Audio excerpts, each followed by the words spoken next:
મારા સોશિયલ મીડિયામાં મૂક્યું છે, તમે જુઓ. તો અમારા બધાની જવાબદારી છે કે કોઈ પણ રાષ્ટ્રીય નેતાઓ માટે, કોઈ પણ જ્ઞાતિ માટે, કોઈ પણ વ્યક્તિ માટે કે કોઈ પણ ધર્મ માટે એક લેવલથી નીચે, અને આપણા ગુજરાતમાં તો ખાસ વધારે ચીવટ રાખવી જોઈએ.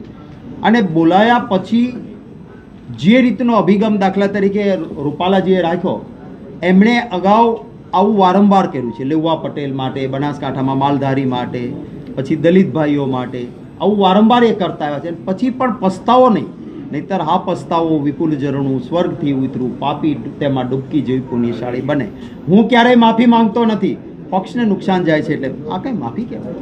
એટલે પરંતુ તમારી વાત સાચી છે, ક્યાંય કોઈ પણ બોલે તો પૂર્ણ સંયમ રાખવો જોઈએ, ભાષાનો વિવેક ન જ ચૂકવાવો જોઈએ.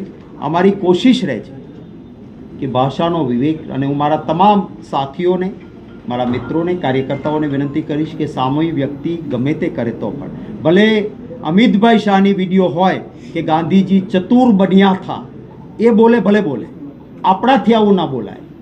આપણે આપણો વિવેક નહીં ચૂકવા. देखिए we will not give the name. हमारी स्ट्रेटेजी है, हम कोई नाम नहीं बताएंगे. हम सभी सीटों पे लड़ रहे हैं और सभी का आशीर्वाद प्रेम हमारे साथ है. कुछ रणनीति होती है जो कैमरे के आंख के लिए और रिपोर्टर की पेन के लिए नहीं होता है. आप अपना आंकलन कीजिए, हमने हमारा किया है वो हमारे लिए है. सभी जगह अच्छा प्रतिभाव है. कौन सी सीट हम नहीं बताएंगे कि किस आधार पर प्रधानमंत्री ये बयान दे रहे हैं. मैं ये कहूँगा कि प्रधानमंत्री झूठ बोल रहे हैं.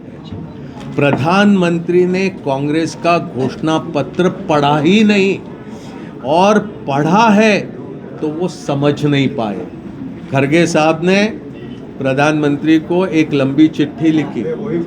उन्होंने यही कहा कि आपको हमारा घोषणा पत्र समझ में नहीं आया तो मुझे समय दीजिए, मैं आता हूँ, आपको समझाता हूँ.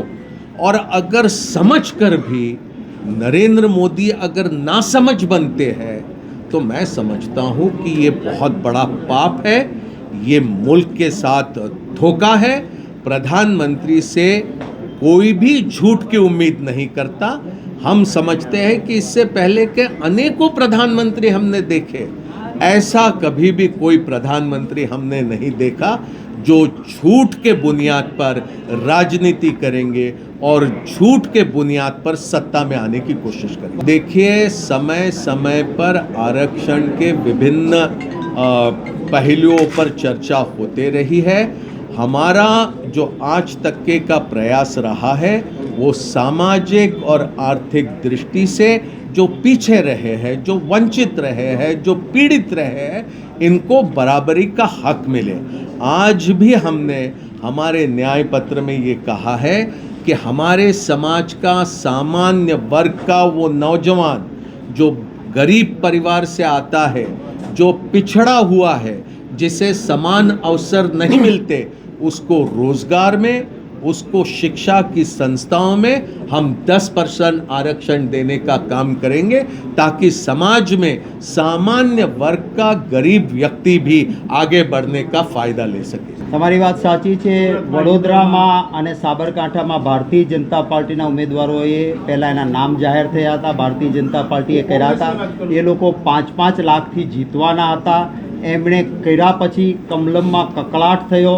પરેશભાઈએ કહ્યું, હું ઘણી ચૂંટણીઓ લડ્યો છું, ધારાસભામાં વર્ષો સુધી રહ્યો, ચકાસણી થાય ત્યારે અમે એમ કહીએ કે મારી સામેના તમામ ફોર્મ છે મંજૂર કરો, ભલે ટેકનિકલ ખામી હોય તો પણ લોકો નક્કી કરશે કોને જીતવાનું. જો ભાજપ 5-5 લાખ મતથી જીતવાનું હતું તો એ હથગંડા કેમ કર્યા? મારો સવાલ એમને છે, તમારે એમને પણ પૂછવું જોઈએ કે તમે 5 લાખથી જીતો છો દરેક, કોંગ્રેસના ઉમેદવારના ટેકેદારોને પોલીસ લઈને આવે, એ પછી અપક્ષ હતા ઘણા બધા, બીએસપીના ઉમેદવાર હતા, તમામને ખેંચવી લેવાના, નોટાને પણ ઘટાવી દેવાનો કે જેથી મત નોટામાં પણ ના આપી શકે. સુરતનો 18 વર્ષનો યુવાન મતદાનથી વંચિત રાખ્યો. લોકશાહીમાં કાળા અક્ષરે લખાશે. આ કેસની વધારે ડિટેલ વાત હું એટલા માટે નહીં કરું કારણ કે સુપ્રીમ કોર્ટ અને હાઈકોર્ટ સુધી મેટર જવાની છે. હું પ્રદેશ પ્રમુખ તરીકે તમારી સામે કંઈ બોલું તો એનો આવતા દિવસોમાં લીગલ મેટરમાં મારી લીગલ ટીમને નુકસાન થઈ શકે, એટલે આથી વધારે આ અંગેની માહિતીમાં હું નહીં પડું, નહીં હોવું જોઈએ. કોઈ પણ શંકા ઊભી થાય ચૂંટણીમાં એ ન થાય એની જવાબદારી ચૂંટણી પંચની છે, સંવૈધાનિક સંસ્થા છે, અને એટલે ઇલેક્શન કમિશનની પોતાની જવાબદારી છે. હવે તો બધું ઇલેક્ટ્રોનિક કોમ્પ્યુટરાઇઝ થયું. અમે ચોક્કસ સમયે કેટલાક અનુભવોએ અમને લાગ્યું છે કે જ્યાં ગરબડ થઈ શકે એવી સંભાવના છે, એ ન ગરબડ થાય એના માટેની પૂરી તકેદારી કોંગ્રેસ પક્ષના કાર્યકર્તાઓ, આગેવાનો રાખશે. અમે પૂરી કાળજી ન રાખી હોત ને તો 13-14 ફોર્મ અમારા રિજેક્ટ કરવાની ભાજપની ચાલ હતી. એક ઉમેદવારી ફોર્મ અને એફિડેવિટ 50 વ્યક્તિઓએ જોયું છે, મેં પણ જોયું, કોમાની પણ ભૂલ ન રહે. 18 ફોર્મમાં એમણે વાંધા લીધા હતા, 18 જગ્યાએ. એક પણ ફોર્મ ભારતીય જનતા પાર્ટીનું અમારું રિજેક્ટ નથી કરાવી શક્યા. એ પછી પાછા ખેંચવાનો ટાઈમ હતો ત્યારે એપ્રોચ થયા હતા કે ક્યાં જીતવાના છો તમે, ગયા વખતે 0 હતા, 1 કરોડ ને 15 કરોડ લઈ લો, બોર્ડ કોર્પોરેશનના ચેરમેન બનાવીશું, આવતી વિધાનસભાની ટિકિટ પાકી, તમે ફોર્મ પાછું ખેંચો. હું સલામ કરીશ મારા તમામ ઉમેદવારોને કે એમણે કોઈએ ભાજપની આ લાલચનો ભોગ નથી બન્યા. મક્કમતાથી લોકોના આશીર્વાદ સાથે બધી જ 25 સીટો પર 2 અમારા સાથી પક્ષો અને 23 અમે અને 5 પેટા ચૂંટણીઓ વિધાનસભાની છે, 5એય કોંગ્રેસ મક્કમતાથી લડે છે. ગુજરાતની જનતાના આશીર્વાદ, પ્રેમ અને સમર્થન છે. અમારા કારણે નહીં, લોકોના આશીર્વાદથી કોંગ્રેસના પરિણામો ખૂબ સારા. આ જ બતાવે છે કે લોકશાહીમાં ભારતીય જનતા પાર્ટી કેટલી એડિટ કરેલી ક્લિપો ચલાવે છે. તમને ખબર હશે કે રાહુલ ગાંધીજીની ક્લિપ ચલાવી કે આલુ ડાલો સોના નીકળે. આ નરેન્દ્રભાઈએ બનાસકાંઠામાં જઈને કહ્યું હતું કે હું એવું કરીશ કે અહીંયા ચિપ્સ બનાવવાની ફેક્ટરીઓ લાગશે અને બટેટું અહીંનું બનાસકાંઠાનું હશે, એ યુરોપનો ધોળિયો ખાશે અને ડોલરમાં ને પાઉન્ડમાં પૈસા આવશે, એટલે તમે અહીં બટેટું નાખશો ને અહીં સોનું નીકળશે. આ નરેન્દ્રભાઈ બોલ્યા હતા.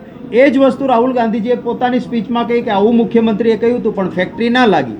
આટલો ટુકડો કાઢીને કે આને બુદ્ધિ નથી, આ કહે છે કે બટેટું નાખશું સોનું નીકળશે, જે રાહુલ ગાંધીજીની વાત જ નહોતી. આવી ડર્ટી ટ્રીક ડિપાર્ટમેન્ટની કેટલી વિડીયો રોજે રોજ ભારતીય જનતા પાર્ટી ચલાવે છે. ત્યાં પોલીસનું સાયબર ક્રાઇમ જતું નથી, એને પૂછતું નથી, અને ભાજપની નાની એવી અરજી હોય તો કોંગ્રેસના લોકોને જેલમાં નાખે છે. જેલમાં નાખવાથી કંસનું શાસન સલામત નહોતું રહ્યું, અંગ્રેજોનું નહોતું રહ્યું. અમારા લોકોને કે નિર્દોષ પાટીદાર લેવાના યુવાનોને જેલમાં નાખવાથી ભાજપ એમ માને કે આ એમનું શાસન સલામત રહેશે. તો મારે કહેવું છે કે આનાથી એમને વધારે નુકસાન થશે. પબ્લિક है, सब जानती है, अंदर क्या है બહાર ક્યાં હૈ સબ પહેચાન. અમારા હમણાં 1-2 કાર્યકરો કહેતા હતા કે ઇન્દ્રનીલભાઈ ચૂંટણી લડતા હતા ત્યારે આ જ વ્યક્તિ ભાજપમાં ગયા અને ઇન્દ્રનીલભાઈ ચૂંટાઈ ગયા હતા. ઇતિહાસનું પુનરાવર્તન થતું હોય કે ભાજપમાં જોડાયા અને પરેશ ધાનાણી ચૂંટાવાના હોય. देखिए वो स्थिति सारी सामने में है और यहाँ पर तो रवैया भारतीय जनता पार्टी का क्या है वो सामने आने की आवश्यकता है. कांग्रेस की भूमिका तो पहले ही लोगों के सामने स्पष्ट कर दिया है. भाजपा को पूछिए कि वो इसके बारे में क्या कहना चाहते. देखिए ये पहले ही तय हो चुका था कि आज मुल्क के सामने जो चुनौती है वो चुनौती इस तरह से इससे पहले कभी देखी नहीं गई.